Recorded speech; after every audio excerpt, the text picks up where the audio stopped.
Isabelle Joschke a pris une très belle première place de cette première étape de la Transat 650 Charente-Maritime-Bahia 2007 sur son nouveau proto Fino-Conques.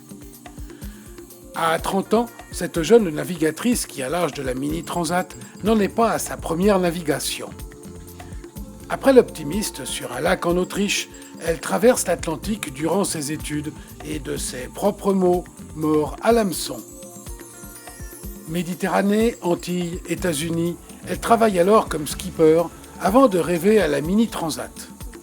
L'aventure commence alors pour Isabelle. On part pour une aventure, on ne sait pas ce qu'on va rencontrer. À chaque fois, c'est différent. On part très longtemps, on va parler à personne pendant longtemps et il se passe beaucoup de choses dans notre tête. On ne sait pas encore comment ça va se passer, mais à l'arrivée, on arrive tous transformés. Et c'est ça qui est super. Elle participe en 2004 et 2005 à toute une série d'épreuves en mini, finissant rarement en dessous de la 7e place. Puis, c'est le départ en 2005 de la Mini Transat où, malgré des soucis d'énergie sur la première étape, elle prend une très belle 14e place qui lui laisse quand même un petit goût amer. Alors, Isabelle navigue et navigue encore. Si bien qu'en 2006 et 2007, elle ne cesse de gagner des places dans les classements, puis sur les podiums.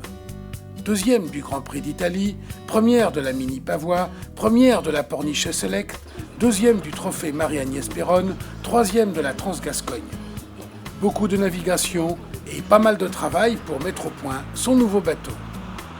Là, le programme, il était soutenu, le rythme était soutenu parce que j'avais un an pour tout préparer, c'est-à-dire d'abord pour construire et faire construire le bateau.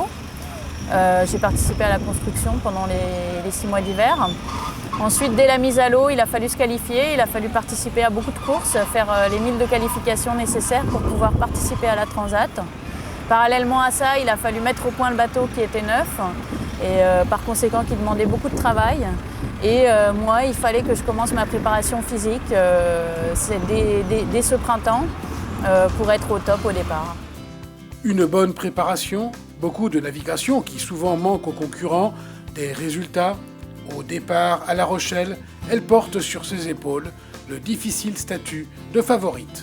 D'être favori, ça fait quand même 4 ans que je cours sur le circuit, donc après tout, j'estime que c'est mérité, vu les résultats que j'ai faits, donc voilà, ça s'assume naturellement. Son proto, dessiné par les architectes Fino-Conques et construit chez Amco par Thierry Fagnan, est un modèle du genre et un des plus légers de la flotte. Et la moyenne de plus de 8 nœuds tenus par Isabelle pendant la première étape en dit long sur les performances de ces petites bombes. C'est sûr, c'est des petits bateaux. Maintenant, moi, ça fait 4 ans que je navigue sur des bateaux de cette taille-là, donc c'est pas la taille du bateau qui m'inquiète, c'est plutôt la fragilité parce que c'est des bateaux super légers et il faut savoir les préserver durant 30 jours de navigation. Je pense que c'est vraiment ça le plus important. Il y a 89 concurrents sur cette Transat 650. 89 concurrents en course, dont 46 en proto, où Isabelle est la seule représentante de la jante féminine. Décidément, elle a beaucoup d'atouts et beaucoup de talent. Mais il reste le plus difficile, la deuxième étape, la plus longue où il faudra compter avec le temps qui use et qui fatigue. Mais aussi avec le plaisir de la grande traversée en solitaire. Moi, c'est sûr que ce que je préfère, c'est la navigation en solitaire. C'est ce pourquoi je suis là, c'est ce pourquoi j'ai mordu à l'hameçon et c'est ce à quoi j'aspire.